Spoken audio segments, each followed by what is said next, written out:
جہاں ایک فلسفی شاعر ہیں، وہیں رشید احمد صدیقی ایک فلسفی کے طور پر ایک مزاح نگار نظر آتے ہیں۔ طنز میں یہ فلسفیانہ کھیل ہی دراصل رشید احمد صدیقی کا سب سے مضبوط اور سب سے کمزور حربہ ہے۔ مضبوط اس لیے کہ اس کی مدد سے وہ اپنے مضامین میں ایک خاص طنزیہ کیفیت کو جنم دیتے ہیں، اور کمزور اس لیے کہ اس کے باعث ان کے طنز نہ صرف ایک فلسفیانہ اور علمی رنگ اختیار کر لیتے ہیں، بلکہ اس پر بزلہ سنجی کے عناصر کا تسلط بھی قائم ہو جاتا ہے۔ رشید احمد صدیقی کے طنز کو استعاروں، علامتوں اور مبہم اشاروں نے اتنے نقاب پہنا دیے ہیں کہ صرف وہی لوگ جنہیں اس ماحول کی معطر تنہائی تک رسائی حاصل ہے اس سے پوری طرح لطف اندوز ہو سکتے ہیں۔ آل احمد سرور لکھتے ہیں کہ اکبر کے بعد اردو میں طنزیاتی روح سب سے زیادہ رشید احمد صدیقی کی یہاں ہے۔ ان کی سوجھ بوجھ بہت اچھی ہے اور ان کا تخیل خلاق ہے۔ وہ معمولی باتوں میں مضحک پہلو بہت جلد دیکھ لیتے ہیں۔ وہ قول محال یا پیراڈوکس کے ماہر ہیں اور الفاظ کے الٹ پھیر سے خوب کام لیتے ہیں۔ ان میں ایک شولیٹ کی تیزی، برنارڈ شاہ کی بت شکنی، جسٹرٹن کی تباہی تینوں کے نمونے ملتے ہیں۔ رشید احمد صدیقی کے طنز و مزاح میں جو انگریزی مفکر ہیں، شولیٹ ہے، برنارڈ شاہ ہے، جسٹرٹن ہے، ان سب کے نمونے رشید احمد صدیقی کی مزاح نگاری میں مل جاتی ہیں۔ رشید احمد صدیقی کی طنز و مزاح کی خصوصیات۔ رشید احمد صدیقی کے طنز و مزاح کی آمیزش ان کی تحریروں کی بنیادی خصوصیات ہے، اور ان دونوں کا شعر و شکر ہونا بہرحال ضروری ہے، کیونکہ مزاح کے بغیر طنز کی حیثیت صرف دشنام کسی ہے، اور طنز کے بنا مزاح نگاری سے چٹکارے تو لیے جا سکتے ہیں مگر کوئی بڑا کام نہیں لیا جا سکتا۔ اس لیے ضروری ہے کہ طنز اور مزاح دونوں کا میل ہو، تبھی وہ تخلیق، تبھی وہ تحریر اپنے مقصد تک پہنچ پاتی ہے، اور وہ مقصد ہمیں رشید صاحب کی طنز و مزاح نگاری میں ان کی ظرافت میں نظر آتی ہے۔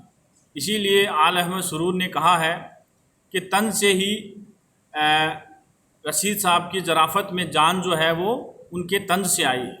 جو مزاح نگار حساس اور تیز نظر ہوتا ہے وہ زندگی کی کج روی اور لوگوں کی ناہنجاری پر زیادہ کھٹکتا ہے، زیادہ کڑتا ہے۔ سوسائٹی کی خرابیاں اس کی برداشت سے باہر ہو جاتی ہیں اور وہ طنز سے کام لینے پر مجبور ہو جاتا ہے۔ اس کے طنز میں کتنی کڑواہٹ ہے یہ اس کی ظرف پر منحصر ہے۔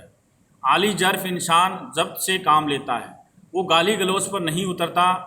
رشید صاحب بھی ایسے ہی ایک مزاح نگار ہیں کہ وہ طنز تو کرتے ہیں لیکن اس میں گالی گلوچ نظر نہیں آتا۔ انہوں نے ساری زندگی خلق و مروت سے کام لیا۔ ان کے طنز میں ایک طرح کی شفقت نظر آتی ہے۔ گیج و غضب اور کینہ پروری ان کے یہاں ناپید ہے۔ دل آزاری سے انہوں نے ہمیشہ گریز کیا، لیکن کوئی انسانی کمزوری ایسی نہیں جس کو انہوں نے نظر انداز کر دیا ہے، خواہ وہ کتنی ہی چھوٹی کیوں نہ ہو۔ ایک لمحے کو رکے، اس پر نظر ڈالی اور طنز کے ساتھ مسکرائے بغیر وہ کبھی آگے نہیں بڑھے۔ جب بھی ان کو ایسا کوئی مسئلہ، ایسی کوئی بات نظر آئی جس کو نشانہ بنا کر ایک مزاح پیدا کیا جا سکتا ہے تو اس بات کو انہوں نے کبھی نظر انداز نہیں کیا۔ دوسری طرف ہم دیکھیں تو طنز و مزاح کا دائرہ جو ہے وہ بھی رشید صاحب کا بہت وسیع ہے۔ کافی تفصیل سے دور تک دیکھتے ہیں، سوچتے ہیں، اور یہی ان کی عظمت کی دلیل ہے۔ مزاج کے اعتبار سے وہ ایک کم آمیز انسان تھے۔ ان کے ڈرائنگ روم تک بہت کم لوگوں کی رسائی ہوتی تھی۔ بے تکلف دوستوں کے سوا عام لوگوں سے وہ بہت کم گفتگو کرتے تھے، لیکن بے تکلف دوستوں کا دائرہ بھی خاصا وسیع تھا۔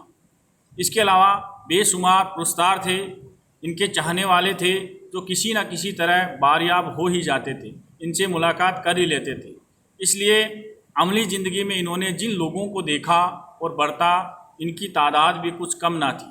کچہری میں ملازمت کی تو وہاں طرح طرح کے لوگوں سے واسطہ پڑا. پھر مسلم یونیورسٹی میں معلم کی حیثیت سے تقرر ہوا تو ایک نئی دنیا پیش نظر تھی.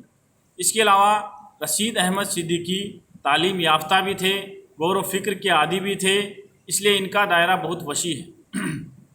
شعر و ادب، جد و جہد، آزادی، تاریخ، تہذیب، سیاست، سائنس، مختلف قسم کے ادارے اور طرح طرح کے افراد، سبھی پر انہوں نے اظہار خیال کیا ہے. اور جہاں کوئی ایسا پہلو نظر آیا جس پر ہنسنے یا جس پر طنز کرنے کی گنجائش ہو، اسے کبھی نظر انداز نہیں کیا.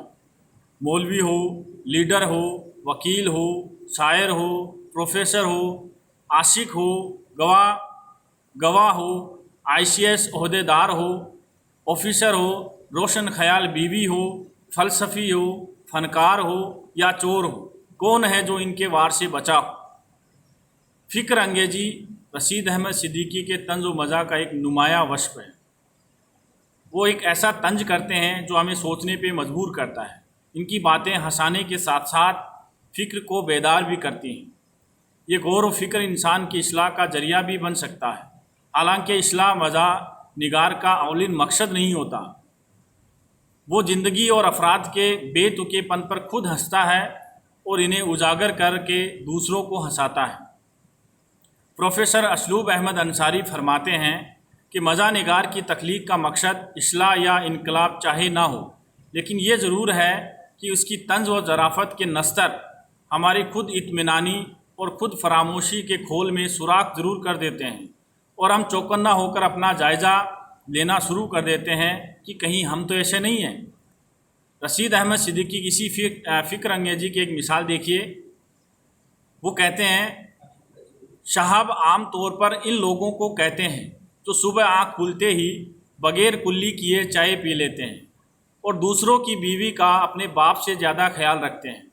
جتنا بڑا صاحب ہوگا اتنا ہی اس کا بیت الخلاء اس کی چارپائی کے قریب تر اور بھائی بند دور تر ہوں گے. تو اس بات سے ہم سمجھ سکتے ہیں کہ وہ کتنا سوچنے پہ مجبور کرتے تھے. ایک صاحب کی جو پوری تصویر ہے وہ کس طرح انہوں نے اپنے ان لفظوں میں اتار دی. خالص ادبی اسلوب رشید احمد صدیقی کے مضامین کی سب سے بڑی پہچان ہے. ادب کے طالب علم تھے، ادب کے معلم تھے اور ادبی کتابوں کا مطالعہ بھی خوب کیا تھا. اپنے کلاشیکی سرمایے کے علاوہ انگریزی مصنفوں سے فیض اٹھایا، فائدہ اٹھایا. محمد حسین آزاد ہو، غالب اقبال کو مشعل راہ بنایا. شعر گوئی میں دلچسپی نہ تھی مگر اقبال و غالب کے شعروں کو اپنی نثر میں بڑی فنکاری کے ساتھ استعمال کیا. بہت بہت شکریہ. اسی مضمون کو ہم آگے کے ویڈیو میں اور ایک نئی معلومات کے ساتھ پھر سے پیش کریں گے. بہت بہت شکریہ.